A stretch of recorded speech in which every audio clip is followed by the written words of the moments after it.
In the middle of the night, he's texting and calling Governor Walz a name that we don't use anymore to disability. He's attacking female reporters as piggy and ugly. Trump is being Trump. Really? There's nothing cognitively wrong there? Well, I'm not saying whether there is or isn't. What I'm saying is 77 million people don't care. They voted for him. And those same 77 million people will do it again. Is it still that number? They would do it. Well, you could say that it is or isn't, but the point is he's the president of the United States. Despite the onslaught of stuff that was coming his way, he knocked off folks, and the Democrats let him because they weren't on their game. That's the ironically named Joy Behar melting down again after Stephen A. Smith reminded her that 77 million Americans aren't buying any more of her fake outrage, because the left is proving once again that their only play is to scream Trump is crazy while completely ignoring real issues. Welcome to Nerk News, I'm Nerkish. And it looks like Democrats still refuse to put the crazy away even after voters delivered a clear message. Because you can see how the establishment media keeps trying to manufacture panic about Trump while people are dealing with affordability problems and safety concerns. I mean, the gap between real America and elite media panic has never been wider. Here's Sunny Hostin trying to trap Smith and getting more than she asked for when he doesn't stick to the script. So you recently accused Senator Mark Kelly, a veteran, an astronaut, of crossing the line for participating in a video reminding troops that they can refuse to follow illegal orders. Let's see some of what you said, my friend. Sure. You know better, Senator Kelly. You know better. How dare you do that? You could go to the House. You can draw up paperwork. You can try to start articles of impeachment if you think there's something illegal. I mean, damn, it ain't like y'all haven't done it before. You impeached the man twice. Where'd that get you? Got us behind back in the White House.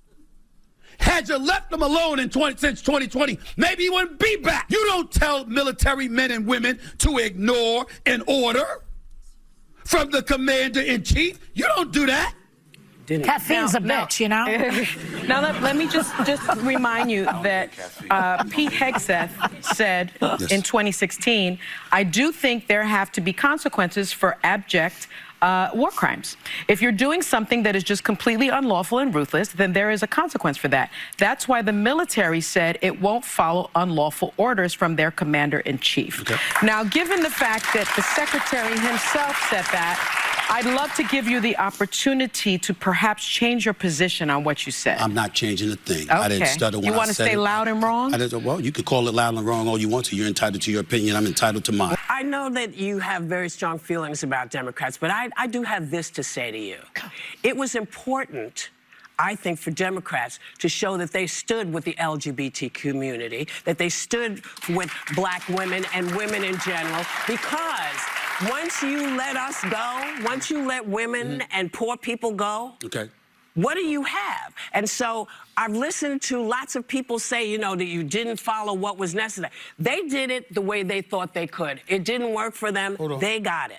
See, respectfully, I don't like that. Let me explain. That's okay. Let me explain. Just like you said to Sunny. Let me explain. He sure did say that to me. Let me We're going to explain. come back. We have to take a break. You know, the funniest part about this is that Hostin genuinely seemed to believe that clip was a gotcha, which just shows how detached their worldview is from reality. They think a Democrat with military credentials is supposed to end the argument, but they never apply that same respect when it's a Republican with an even stronger record. And Smith is right, this is the same party that keeps losing voters because they chase identity politics while ignoring affordability, crime, and the border. Black and Hispanic voters drifted for a reason, and even liberal outlets admitted it. Inflation crushed working families, and nothing the Democrats promised ever materialized. People like Smith and Maher have been warning them for years that the woke language and the constant Trump hatred were driving people away, but they obviously didn't listen, and neither did what's left of their base. I know up front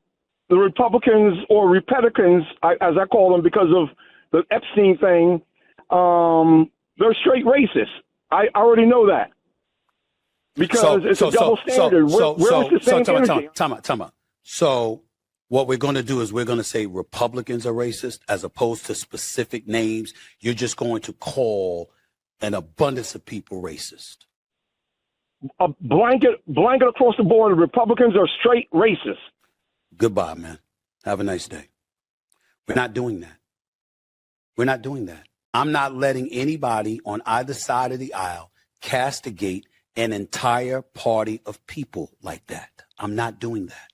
That gets us nowhere. What if you ran across a Republican and all they cared about was being pro-life and didn't know 2 cents about the economy, affordability, immigration, safety in the streets, our education system, tariffs, whatever? You can't do that, bro. You know why I felt compelled to shut you down? Because what if white folks turned around and said, all black dudes are criminals? All of us? If you don't want to be castigated and stigmatized and labeled, the first order of business to insulate yourself from stuff like that is to make sure you don't do it to other people. You eradicate the potential for an intelligent discussion about the issues, bro. You better than that, Malik. You smarter than that. Be better. Be smarter. When you call back up, have salient points to make, which we both know you're capable of, instead of going to some weak-ass position that they can plausibly deny any day of the week. What Republican do you think is going to listen to you if you say they're racist? So every Republican's racist. So you know what that means? That if you got a job, which we know you do, and you work for a Republican, which you probably do and don't even know, you think they're racist too. Where that going to get you?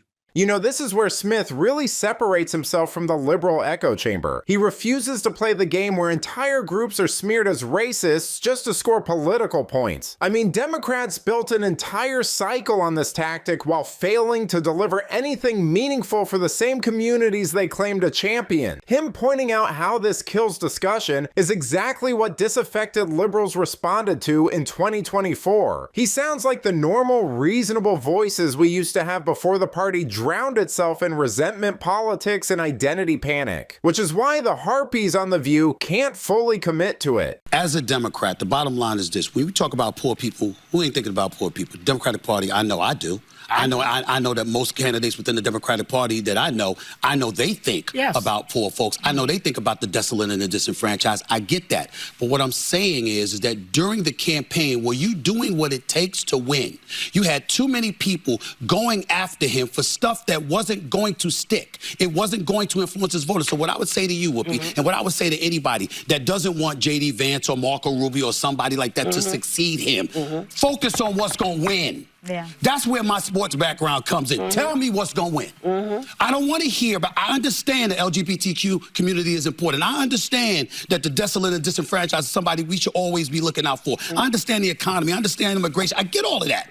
But the point is, I'm trying to win to make sure that I'm in office and you're not. What is it going to take? The Democrats did not do that last time. What is the winning issue? What is the winning issue now? Affordability and safety. Yes. Period. Affordability and safety in the streets of the United States. And a willingness to cross the aisle and show that you're willing to work with people to get stuff done so we don't have this chaos just because we disagree. I think that the Democrats try harder than the Republicans to do that. Well, really? Yeah. I don't know about that. Here's what we do know. We do know that. You know, Democrats wasted years screaming about Trump instead of dealing with affordability, immigration, and public safety, and that obsession became their entire platform. They poured everything into hatred that never stuck and ignored the chaos people were actually living through. And the View panel embodies all of it. They scold, they nag, they lecture, and they act like the HR department for the entire country. The funny thing is, they insist MAGA hates women when the reality is people are just tired of being talked down to by bitter Karens who think finger pointing is a governing strategy. Smith putting that mirror up in front of them is exactly why the producers had to cut away. But let me know what you think. Is Smith saying what millions of fed up voters already believe about the Democrat Party losing touch with real America? Let me know in the comments, and if you enjoyed this video, please give it a like and subscribe to the channel. That stuff really does help us out. Until then, this has been Nerk News. Thanks for watching. Bye.